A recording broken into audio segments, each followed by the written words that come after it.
Sejam bem-vindos a mais um programa Abraço no Ar. Hoje eu recebo aqui a minha amiga e hoje pastora Irani Machado. Nos conhecemos há mais de 12 anos através do ente querido dela. Hoje ela veio nos fazer uma visita.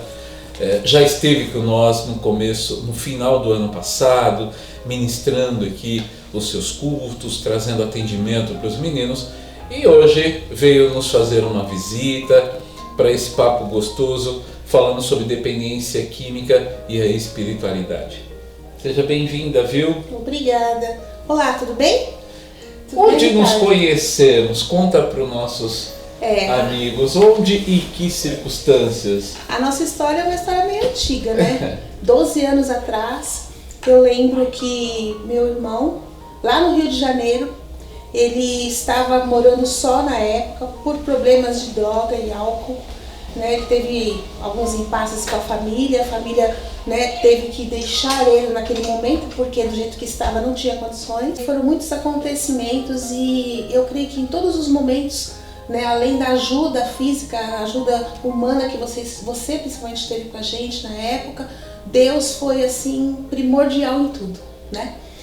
Na época, eu lembro que meu irmão, ele estava separado da esposa. Isso. Por causa da situação que ele estava vivendo, não tinha mais condições deles estarem convivendo junto, né? E por causa de toda a situação da droga, do álcool, né? Então, assim, ele passou por uns momentos bem difíceis e ela também. E quando ele me ligou, ele estava assim, tinha perdido 7 quilos. Exatamente. Ele estava assim, bem depressivo. E ele, Irani, eu preciso de ajuda. E eu falei, Thompson, como assim? Não, tá acontecendo que eu tô sozinho, eu não sei o que eu vou fazer mais na minha vida. E eu preciso de alguém, preciso que alguém faça alguma coisa por mim. Na hora eu entrei em pânico, né? Porque eu falei, meu Deus, eu tô aqui em São Paulo, meu irmão lá em Barra do Piraí, no Rio de Janeiro, né? Meus irmãos moravam aqui em São Paulo também, não tinha, minha mãe e meu pai já eram falecidos. Eu falei, meu Deus, como é que eu vou fazer? Eu não tenho condições de sair daqui agora para ir lá, não sei o que fazer com ele, porque eu não sabia lidar com esse tipo de situação. E ali eu simplesmente fui pro joelho, né? Na época eu não era pastora ainda, eu era missionária. Né? Eu sou cristã há 25 anos, agora final do ano faz 25 anos de evangelho. Né? São 10 anos de pastorado, né? E o resto foi diaconisa, missionária. Sim. Nessa época eu era missionária. Mas assim, contato com a droga e álcool, de lidar com isso eu não tinha. Então eu fui pro joelho, que era o que eu sabia fazer. E eu só sabia clamar. Eu acho que nessa hora, no momento dessa angústia, dessa aflição, a melhor coisa que a gente tem que fazer é pedir para Deus. É Ele que pode fazer alguma coisa de primeira instância, abrir portas, abrir caminhos, é Deus. E eu comecei a orar. 2 dias depois, eu estava fazendo meu almoço e ali veio na minha mente assim, abre aquela gaveta, daquele armário. E eu fui lá, quando eu abri, eu vi um cartão, que era o cartão da loja do Toque da Mão do Mestre, do pastor Alessandro Coelho. Nossa, e esse cartão, ele estava comigo há 2 anos. Que eu tinha visitado a loja, na livraria que ele tinha, livraria evangélica, lá no Rude Ramos. E ele me deu o cartão na época e eu guardei. E ele falou, eu tenho uma clínica de recuperação. Mas como pra mim na época não, eu simplesmente guardei. 2 anos depois, Deus me traz à minha mente aquele cartão. Quando eu abro o cartão, a gaveta que eu olhei o cartão, eu falei, meu Deus, o pastor Alessandro, eu acho que ele pode ajudar, porque ele lida com isso. Fui e liguei pra clínica. Quem atendeu? Ricardo.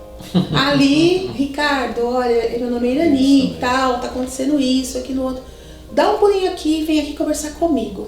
Nunca tinha ido na balsa, nunca tinha atravessado pro outro lado da balsa. Ainda tínhamos lá do outro lado da balsa. Isso, foi lá no Tatetos.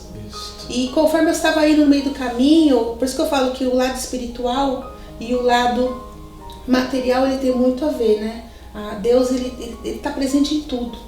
Eu lembro que conforme eu estava indo para lá, no meio do caminho, Deus falou, eu estou te levando num lugar onde Então, é como na Bíblia, na história de Jacó, que lutou com o anjo.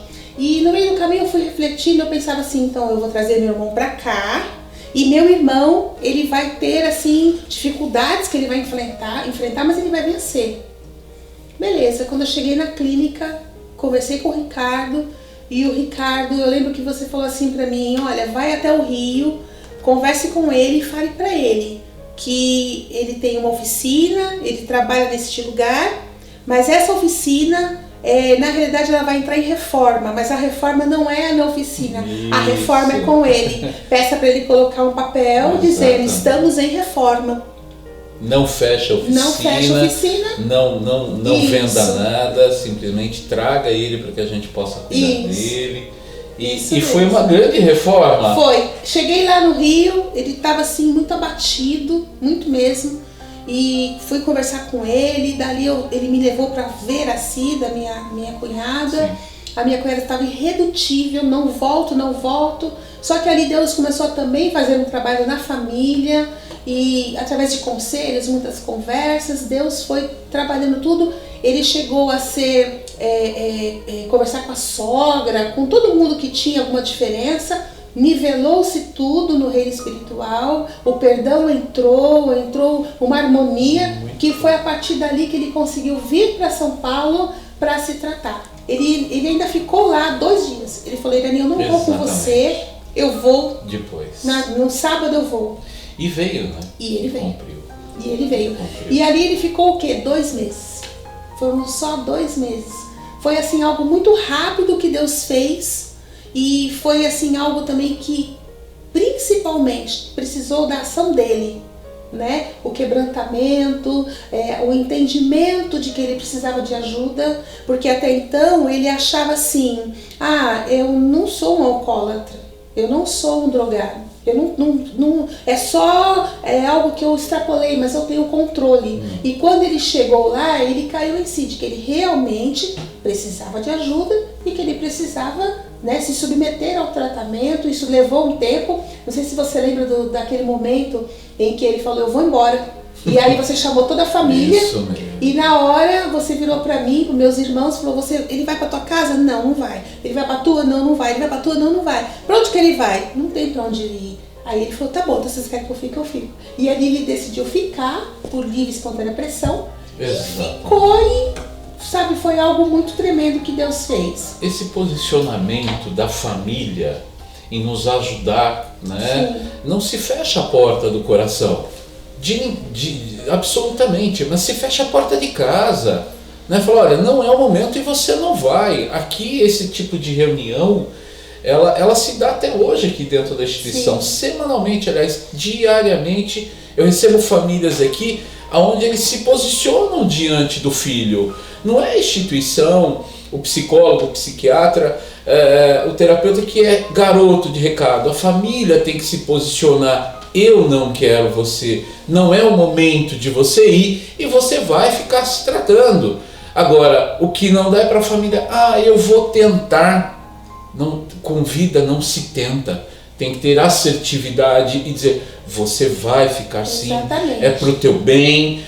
Mas então eu vou fugir. Vai fugir para onde? Vai para a rua e deixa pagar o preço, filho pródigo. Exatamente, quando ele percebeu que ele não tinha esse saída, apoio, né? Ele decidiu ficar.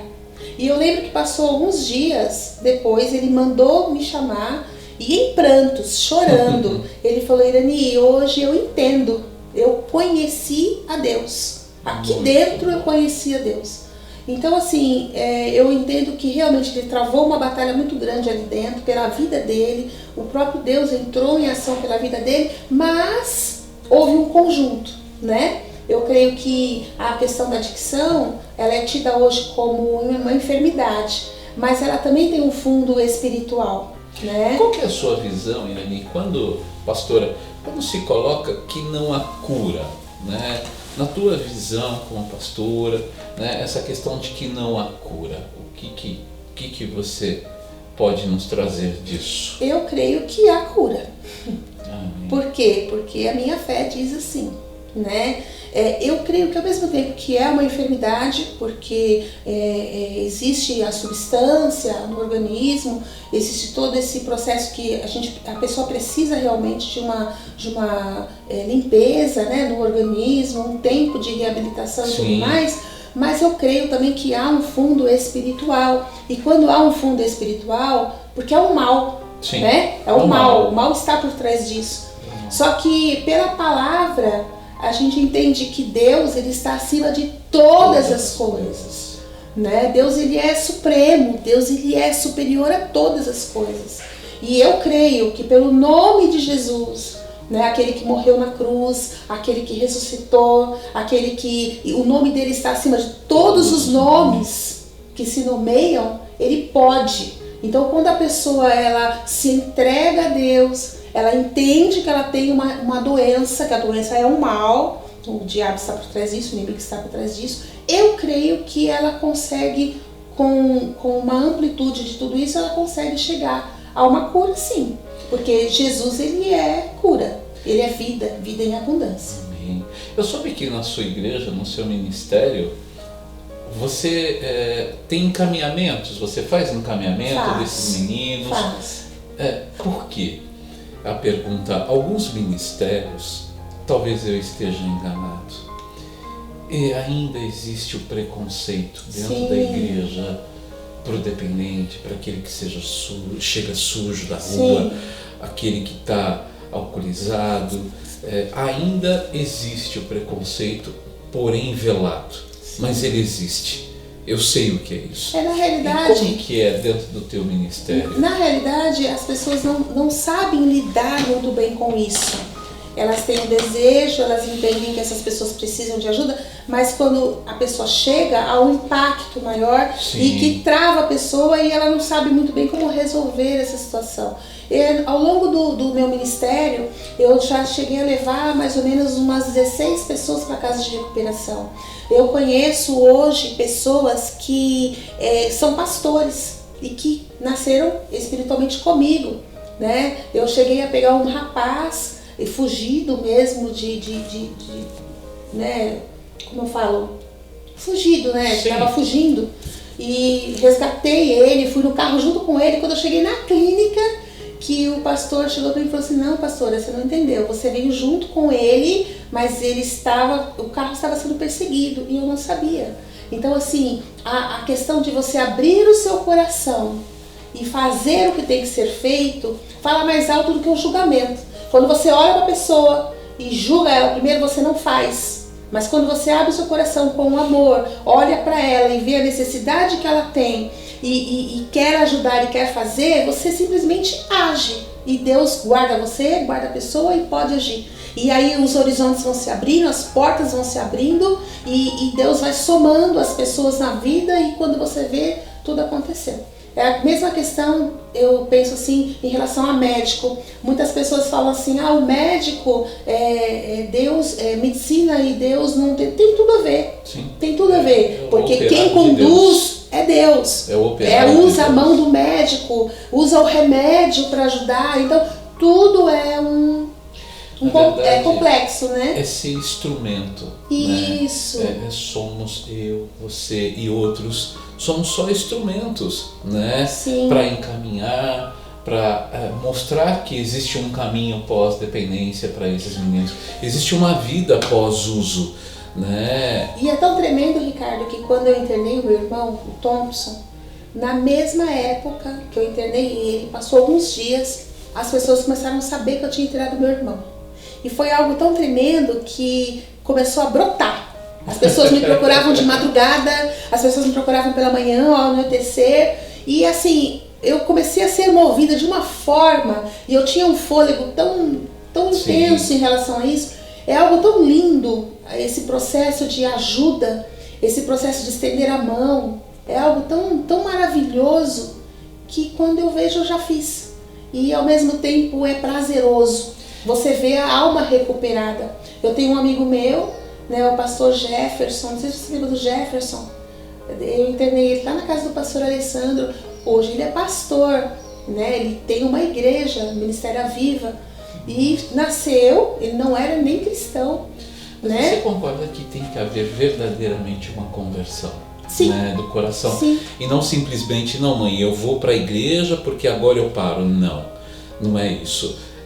Eu acredito no que você está dizendo, desde que verdadeiramente há uma entrega. Sim. Todos esses a qual ela diz se entregaram à igreja, se entregaram ao ministério, fizeram de lá o seu tratamento. Eles estão lá na igreja manhã, tarde e noite, verdadeiramente se converteram e hoje são instrumentos para os outros que chegam. Sim. E não simplesmente ir à igreja, supostamente dizer ter recebido a cura e virar as costas. E o próprio essa ingratidão, né? Não dá testemunho para ninguém. Exatamente. E aí, mas o outro foi para a igreja e se curou. Mas olhem aquele que foi para a igreja e traz aquilo como cura. Sim. Né? Ele hoje é um instrumento de Deus. Sim. Agora, aqueles que dizem, não, eu fui para a igreja e Deus me curou, você faz o que com a tua vida? Ao contrário do que deveria fazer, não vai dar certo, né? Essa fé emocional não é uma fé profunda, não é uma conversão profunda. Né? Sem contar que é aquela questão, né? Até que ponto a libertação ela me alcança? Ao ponto que eu me abro para isso. Eu costumo dizer que nós temos duas chaves, uma em cada mão. A chave do sim e a chave do não. Né? Quando eu pego a chave do sim e abro a porta e digo eu quero, eu vou até onde eu tiver que ir, vou alcançar, Deus ele vai me ajudar. E ao mesmo tempo eu estou fechando a porta para o inimigo não agir. Agora quando eu decido, não, eu quero estar com Deus, mas ao mesmo tempo eu quero, não tem como, você vai estar apenas com uma aparência e não vai ser tratado. Deus ele não trata de fora para dentro, ele trata de dentro para fora. Então é a transparência, a questão de você ser transparente com você e com a sua enfermidade, com a sua doença. É olhar e falar, Deus, eu preciso tanto de você como eu preciso também estar dentro de uma clínica e eu preciso que o Senhor conduza pessoas para estarem cuidando de mim. Então eu acho que é todo um contexto por trás disso, né? E é muito tremendo, porque assim, eu olho pro meu irmão hoje, né? O meu irmão tá lá trabalhando, nunca mais bebeu, nunca mais fez nada assim, sabe, de errado nesse sentido. Então eu vejo assim que Deus ele pôde agir, né? E a questão da pessoa quando chega na igreja e as pessoas não sabem lidar muito com isso, eu creio que é porque não tem ainda uma estrutura, né, em relação a essas coisas para poder acolher, né? A instituição Abraço está à disposição a pastores, a membros de igreja que queiram vir conhecer a casa. Sim. Ou até mesmo receber uma palestra nossa, acompanhada aqui da minha amiga pastora Irani, para saber lidar com isso. Né? O que chegou na igreja, o que faz? Né? A gente está à disposição para, não em culto, mas fora dele, encontro de casais ou grupo de jovens, para que a gente possa levar uma palavra de conforto e até mesmo orientações de como lidar com o dependente, seja no ambiente religioso ou seja mesmo em casa. Leni, nada por um acaso. Essa semana eu com a nossa equipe, com o Carlos, com o doutor Rogério, nós vamos voltar a atender CIPAT, né? Voltar a atender as empresas, um trabalho que muito ela fez para mim, ela agendava as minhas palestras nas empresas e agora a gente vai retomar. Você que está nos assistindo, que tem condição de indicar o nosso trabalho, a nossa participação em uma CIPAT, a qual é gratuito da nossa parte lá, realizá-la um dos dias, né? São 5 dias, o seu convite será muito bem-vindo para nós. A gente realmente quer levar essa mensagem para o ambiente corporativo. E você fez isso por mim muito tempo, né? Sim. E foi muito prazeroso, muito bom, muito bom. Tempo. Eu lembro também há pouco tempo que você teve lá na nossa igreja, lembra do Pausa Café? Sim, Pausa Café. Deu uma palestra lá com a gente. Então assim, é um trabalho que eu gosto muito de fazer e é muito necessário. Tem muitas pessoas aí fora que estão realmente precisando de orientação, né? Eu queria que você trouxesse uma palavra de Deus para essa mãe agora, que mesmo tendo filho internado, ainda não tem fé suficiente para acreditar numa cura, né? Ou para essa família que está nos assistindo, que a esse momento não sabe onde seu ente querido está. Eu queria que você trouxesse uma palavra de conforto para esse familiar. Amém.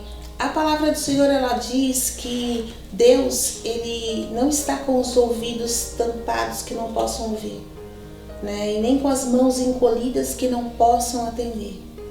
Pelo contrário, Deus, ele é um Deus de amor, ele é um Deus de graça, ele é um Deus de misericórdia. Quando nós clamamos, o clamor ele nasce na alma, né? Nasce no profundo. Quando nós clamamos no nossa angústia, no nosso sofrimento, a palavra tem um respaldo na palavra que diz que ele nos ouve. Então, na sua pouca força, converse com Deus. Orar é conversar com Deus, né? Eu creio que a menor palavra, a mínima palavra que você soar diante de Deus, ele ouvirá.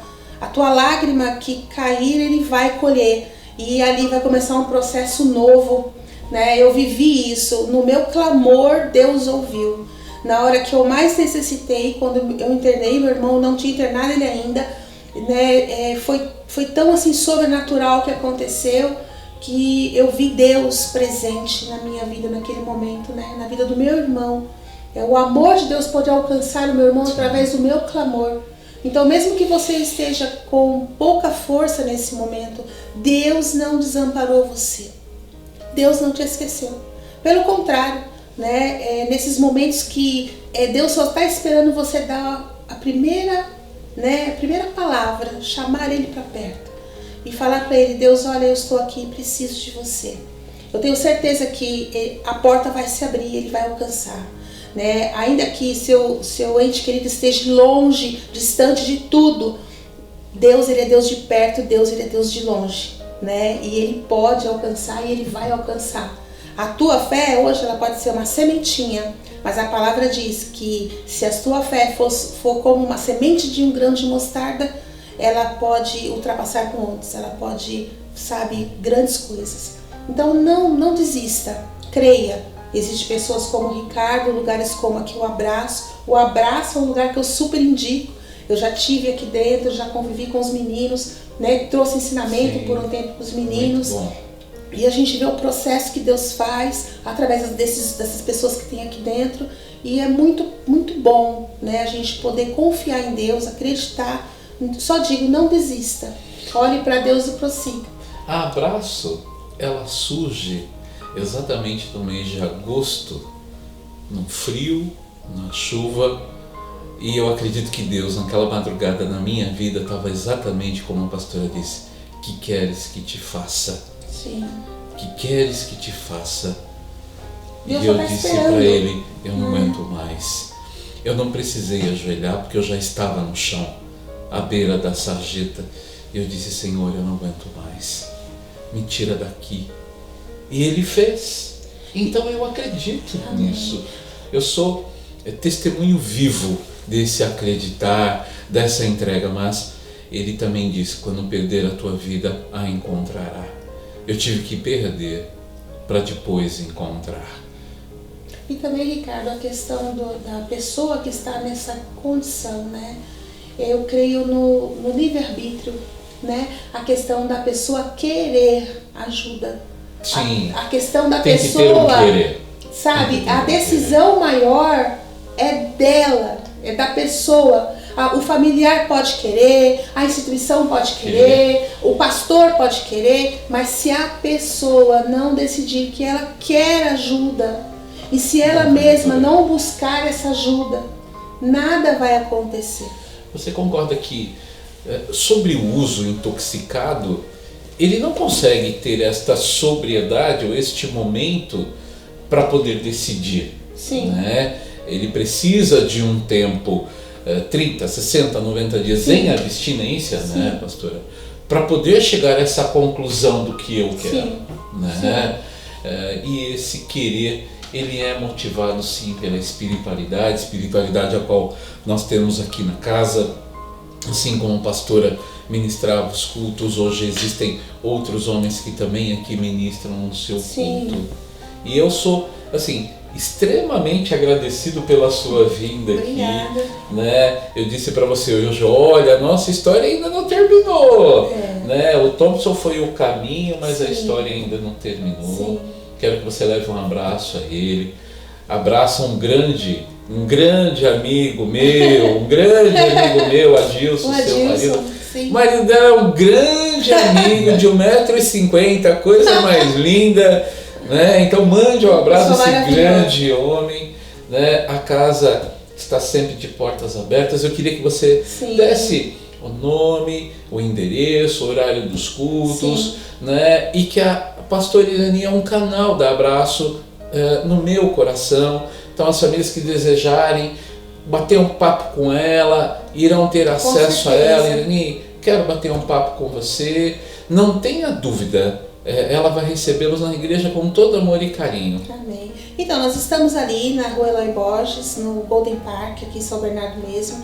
Temos culto de terça-feira, estudo da palavra, de quinta-feira, terça e quinta às 19h30, né? Terça, estudo da palavra, quinta-feira, campanha de libertação e domingo, 6h30, culto da família. A igreja está aberta para acolher, né, os dependentes químicos, e todos os que chegam lá, com certeza nós encaminhamos. Eu sempre entro em contato com você, Ricardo, o que a gente pode fazer por essa vida, e ao mesmo tempo que eu encaminho, eu também trato no lado espiritual. Internou, eu tô junto, sempre vou no final de semana, vou ali trazer uma palavra, então a gente vai estar sempre tendo um acompanhamento para que essa pessoa consiga chegar a uma recuperação e uma cura. Amém. Que Amém. Assim seja. Muito obrigado pela sua vinda. É isso, muito obrigada a você. Vai aparecer o nosso WhatsApp aí. Quem atende esse WhatsApp é o meu amigo Carlos. Ele vai poder atender você, família, dar o encaminhamento devido, fazer as primeiras atendimentos que se fazem necessário, né? Ele vai ficar bravo, mas pode ligar 24 horas para ele, não tem problema. Um meu muito obrigado, até a próxima. Gente, eu trago. Obrigado.